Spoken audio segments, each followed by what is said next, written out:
तो आज मैं बात करने वाला हूँ एक ऐसे चौदम बालक की जो कि अपने घर की नौकरानी पड़ोसी और न जाने कितनी ही लड़कियों को महज 3 साल की उम्र में ही पेल देता है। इसकी शक्ल पे मत जाइएगा दोस्तों, एक चुदारी 100 महिलाओं पर भारी। तो चलिए इस पारिवारिक वीडियो में हम इस अफसी बालक की आत्मकथा को जानने की कोशिश करते हैं। कहानी स्टार्ट होती है और हम एना नाम की एक औरत को खेत में काम करते हुए देखते हैं। तभी वहाँ पर जोसेफ नाम का एक नीच आदमी जिसके पीछे पुलिस पड़ी हुई थी एना के पास आकर उससे मदद मांगने लगता है। पुलिस के देखने से पहले ही एना उसे अपने घाघरे में छुपा लेती है। इसी अवसर को प्राप्त करके जोसेफ घाघरे में भांगड़ा करने लगता है, यानी कि एना के अंदर अपना पेना घुसाने लगता है। जोसेफ के ना मिलने पर पुलिस वाले उसे माँ की गाली देकर वहाँ से चले जाते हैं। इस तरीके से दोनों की मुलाकात होती है और अब दोनों साथ ही रहने लगते हैं। चौदह पुलिस को जोसेफ की इस जगह के बारे में भी पता चल जाता है, जिसके बाद कुछ लोग मानने लगे कि नदी में जहरीले सांप थे जो कि उसकी गांड में घुस के उसे मार दिए, जबकि कुछ लोग मानते कि जोसेफ बचकर शहर की तरफ चला गया और आज बहुत बड़ा बिजनेसमैन बन गया। अब हम एना और उसकी बेटी को देखते हैं जो कि बाजार में वस्तुएं बेचकर अपना जीवन यापन करती थी। एना की बेटी अग्निश अपने कजिन जेन को चाहती थी जो कि पोस्ट ऑफिस में काम किया करता था।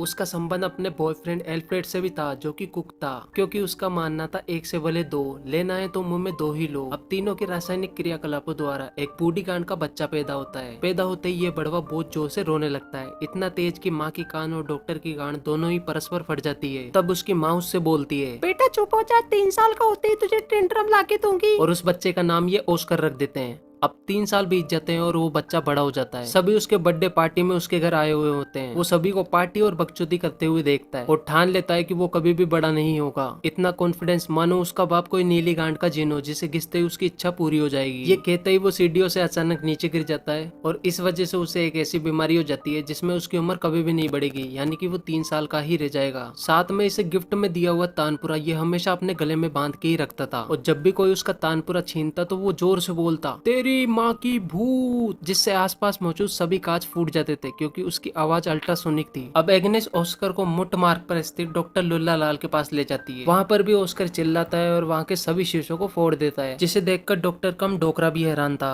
और इसी तरीके से वो हर शुक्रवार को ऑस्कर को डॉक्टर के पास छोड़कर जेन के पास चली जाया करती थी। वहाँ जाकर दोनों ही अपने लिंगों के साथ सुई धागे का खेल खेलते हैं। और एक दिन ऑस्कर खुद ही इन चीजों को देख लेता है और बोलता है, तो अच्छा इस वस्तु का उपयोग यहाँ पर किया जाता है। अब ऐसे ही कई साल बीत जाते हैं और हम ऑस्कर को देखते हैं जो कि 12 साल का हो चुका था। सर्कस के शो में उसी के हाइट के चार्ज जोकर देखकर उसकी मम्मी सोचती है कि वो शायद बोना ही है जो अब कभी नहीं बढ़ पाएगा। सर्कस खत्म हो जाने के बाद ऑस्कर बेबरा नाम के एक जोकर से मिलता है। ऑस्कर अपना गुप्त टैलेंट उसे दिखा देता है, जिसके बाद जोकर अपने साथ काम करने के लिए उसे ऑफर देता है। तभी उसके मदर फकर आ जाते हैं और उसे वहाँ से लेकर चले जाते हैं। आगे हम देखते हैं कि एग्निस की तो पूरी दुनिया ही दीवानी थी, क्योंकि एक दुकानदार जहाँ पर वो कभी कभी ऑस्कर को छोड़ के जाया करती थी वो भी उससे प्यार करता था। प्यार व्यार धोखा था, मौत का कुआं लेने का मौका था। वो तो उसको लंदन ले जाने के लिए तैयार हो जाता है और बोलता है कि साथ में 14 ऑस्कर को भी ले लो, लेकिन एग्निस उसे मना कर देती है। अब कुछ दिनों बाद एग्निस को पता चलता है कि वो प्रेग्नेंट है और उसके पेट में जो बच्चा है वो जेन का ही है। इससे वो काफी ज्यादा टेंस हो जाती है और एक के बाद एक मछलियां खाने लगती है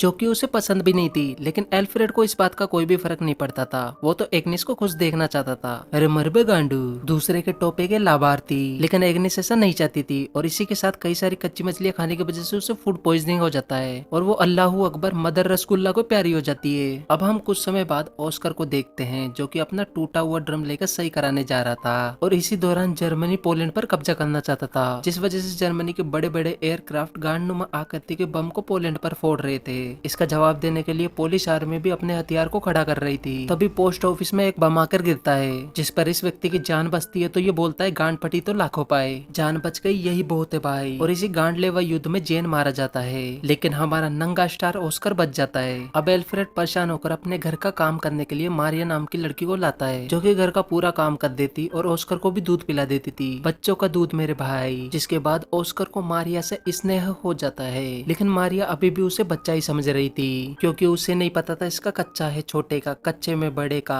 अब एक दिन एल्फ्रेड अपने काम से बाहर जाने लगता है, लेकिन इधर ऑस्कर 5 रुपए की विमल खा के मारिया के गूदड़ों में घुस जाता है और उसके साथ गुलगुलू प्रक्रिया करने लगता है। और मारिया को भी इससे मजे आ रहे थे, इसलिए वो भी ऑस्कर को कुछ भी नहीं बोलती। इसके बाद ऑस्कर अब मारिया के और भी करीब आने लगता है, लेकिन एक दिन वो देखता है कि एल्फ्रेड के साथ भी इसका लुचु लुचु चल रहा है, लेकिन एल्फ्रेड तो उसका बस यूज ही कर रहा था और ऐसा वो उसके मुंह पे बोल देता है, जिसके बाद मारिया रोने लग जाती है। मौके का फायदा उठाकर ऑस्कर उसे पुचकारने लगता है। उसे बहुत ही ज्यादा गुस्सा आ रहा था और बोनी गांड खे के वो ऑस्कर की गांड पे लात मार के उसे पटक देती है। अब कुछ समय बाद हम देखते हैं कि मारिया एल्फ्रेड के बच्चे की मां बनने वाली होती है, लेकिन ऑस्कर उसे मारना चाहता है, जिस पर वो ऑस्कर को डॉग बोलकर रोक लेती है। बच्चे के पैदा होते ही सभी लोग बहुत ज्यादा खुश हो जाते हैं, लेकिन ऑस्कर अभी खुश नहीं था क्योंकि उसे लगता था कि वो बच्चा उसी का है। दूसरी तरफ हम ऑस्कर के फ्रेंड बेब्रा को देखते हैं, जो कि नाजीस आर्मी में जनरल होता है। कुछ देर बाद ऑस्कर भी वहां पर आ जाता है और बेब्रा उसे अपनी ही सेना में शामिल होने के लिए न्योता देता है। अब हम बेब्रा की पूरी टीम को देखते हैं, जिसमें सभी लोग बोने थे। ये लोग पेरिस में एक शो को भी परफॉर्म करने वाले हैं। वहीं पर ऑस्कर जाकर अपना टैलेंट भी दिखाता है। इस टीम में कई बार काम करने के बाद ऑस्कर को इसी टीम की एक मेंबर रोजविटा से प्यार हो जाता है और ऑस्कर मन ही मन बोलता है, बोनी तू ही देगी मुझको योनी। उसके साथ ऑस्कर अपने कई दिन बिता देता है और अपने इस ग्रुप के साथ खुश रहने लगता है। अब कुछ दिनों बाद अचानक अमेरिकी सेना वहाँ पर हमला करने लग जाती है और वहाँ पर उस समय का सायरन बजने लगता है। बकरी चौदो भाग जाओ, तुम्हारी गांड फट जाएगी नहीं तो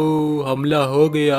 जिसमें उसकी गर्लफ्रेंड रोजविटा मार जाती है। अब ऑस्कर वापस अपने घर पर आ जाता है, जिसे देखकर एल्फ्रेड काफी ज्यादा खुश होता है, लेकिन मारिया उसे देखकर खुश नहीं होती। अब ऑस्कर मारिया के बच्चे को उसी तरीके का ड्रम देता है जो उसे 3 साल की उम्र में मिला था। उसके बाद कुछ डॉक्टर्स आते हैं जो बोलते हैं कि वो ऑस्कर का इलाज कर देंगे, लेकिन एल्फ्रेड को ऐसा नहीं लगता था कि ऑस्कर को कोई बीमारी है। वो उसे नॉर्मल बच्चा ही समझता था, इसलिए डॉक्टरों से उसे छुपा लेता है। आर्मी से डरकर एल्फ्रेड अपने बच्चे ऑस्कर को लीना नाम की पड़ोसी के साथ तहखाने में छुपा देता है। अब उस तहखाने में भी रशियन आर्मी आ जाती है, जो लीना का दुग्धपान करना चाहते थे। अब वो उसे छेड़ने लगते हैं। साथ ही ऑस्कर को वहाँ पर यह भी छुपाना था कि वो एक नाजी है। इसके लिए वो अपना नाजी का बेच एल्फ्रेड को दे देता है। एल्फ्रेड छुपाने के लिए उसे अपने मुंह में ले लेता है, जिसके बाद वो उसे निकल जाता है और गले में अटकने की वजह से वो मर जाता है। अगले दिन एल्फ्रेड की दुकान पर मारियल नाम का व्यक्ति आ जाता है और वही अब इस दुकान का नया मालिक होता है। अब मारियल इस दुकान पर कब्जा कर लेता है। कब्जा करने के बाद वो एल्फ्रेड की बॉडी का भी फ्यूनरल करता है, क्योंकि हाल ही में उसने अपने बीवी बच्चों का भी फ्यूनरल करा हुआ था। उसे पता था कि अपनों को खोने का दर्द क्या होता है।